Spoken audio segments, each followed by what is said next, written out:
Hi, this is Jeff Zeig, and here I am at the offices of the Milton Erickson Foundation in Phoenix, Arizona. It was 40 years ago that I incorporated the Milton Erickson Foundation. My ex-wife, Sharon, and Dr. and Mrs. Erickson formed the initial board of the Erickson Foundation, which was established in 1979.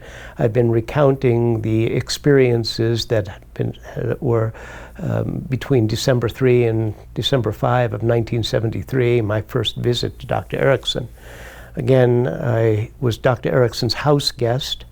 I really didn't have any money. I was in debt, student debt, because I had borrowed so much money to get through my master's program. I had an initial job working at a residential treatment center as a therapist. It was a subacute unit in between the county hospital and a halfway home.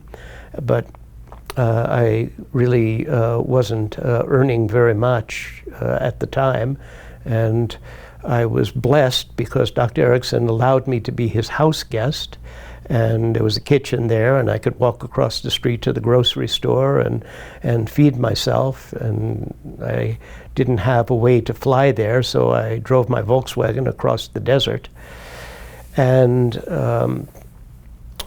it became clear that Dr. Erickson wasn't going to charge me. I was a little paralyzed, thinking, how am I going to pay him for the time that he's spending with me between December 3 and 5 of 1973, my first visit.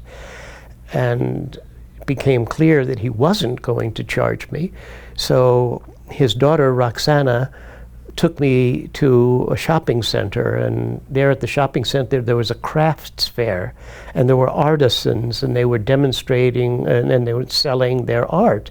And one of them was a wood carver, and there was a carving that he made using driftwood from the sea, and it was a carving of a duck. And the base was raw driftwood, but the neck and head were sculptured, and they very much looked like a duck's neck and head, a little abstract. And the base was raw driftwood, and I obsessed about this. Is this a good gift to get Dr. Erickson? Well, Dr. Erickson at one time in his life was a wood carver, and he was a credible wood carver. And when he couldn't carve wood anymore, he collected wood carvings, and his entry room was filled with wood carvings from Seri Indians. These are Indians who lived in the Sonora Desert in northwest Mexico, and they used the discarded ironwood that was being cured by the sun on the desert. This is very dense wood that's so dense that it doesn't even float. And there was an anthropologist who oriented them to be able to use primitive tools and use shoe polish to stain these carvings, which were made of the animals who they saw in their environment.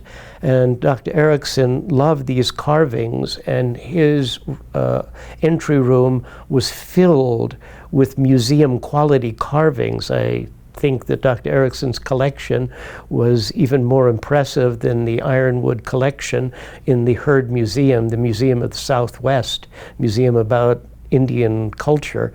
So Jim Hill, the anthropologist, would stop at Dr. Erickson's home and he would choose. And I knew Dr. Erickson loved wood carving, so I found this wood carving of the driftwood sculpture and obsessed about it. And would he like it? Would he not like it? Was it not expensive enough? Was it too expensive? And okay, I finally bought it. And I'm leaving his home thinking that I'm never going to see him again. And he was so frail that I thought that he would pass away quickly. And that wasn't the case, and I was able to visit him other times in the future. And as I'm leaving, awkwardly, not even wrapping the gift, I hand him the driftwood sculpture with the raw base and the more finished, still abstract, neck and head. And Dr. Erickson dramatically, as was his wont, looks at the sculpture, admires it, looks at me. And then he looks at the sculpture and looks at me. And then he looks at the sculpture and looks at me and says, emerging. Now, I had given him tailoring, giving him something that I thought he would appreciate because of his love of carvings. He returned to me utilization. I was emerging. I was emerging as a new therapist. I was emerging as a mid-20-year-old man and emerging into my adulthood. And his orientation was to be in a utilization state, response ready, ready to respond constructively to whatever was given to him. Dr. Erickson lived in that state. It was a state that he occupied. It was a state that his parents occupied.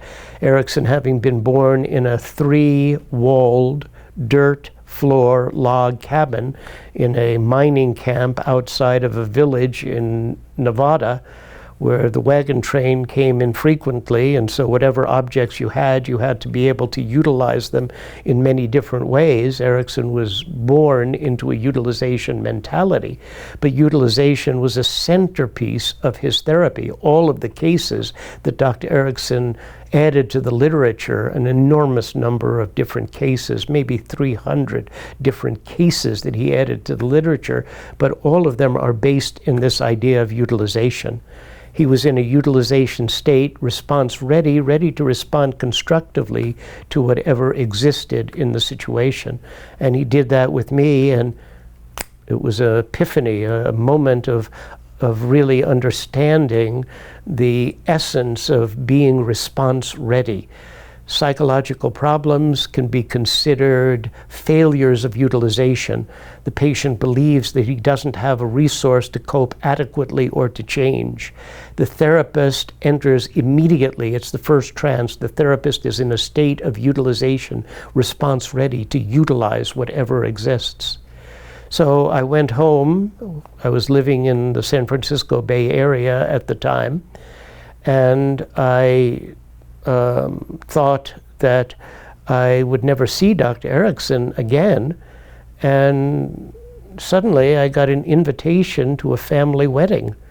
And Dr. Erickson's youngest daughter was getting married at his home, and I think I hitchhiked across the country to get there because I didn't have any money, but I was invited as a guest to a family wedding. And I didn't realize how Dr. Erickson would adopt people into his family, and you would be integrated, and then you would graduate and move off on your own. And I probably would never have seen him again after December of 1973 if I wasn't invited back to that family wedding in 1974. And there's a case that I'll recount to you in the next episode about an anorexic girl that Dr. Erickson was treating at the time. This is Jeff Zeig. Here I am in Phoenix, Arizona at the offices of the Milton Erickson Foundation with stories about Milton Erickson.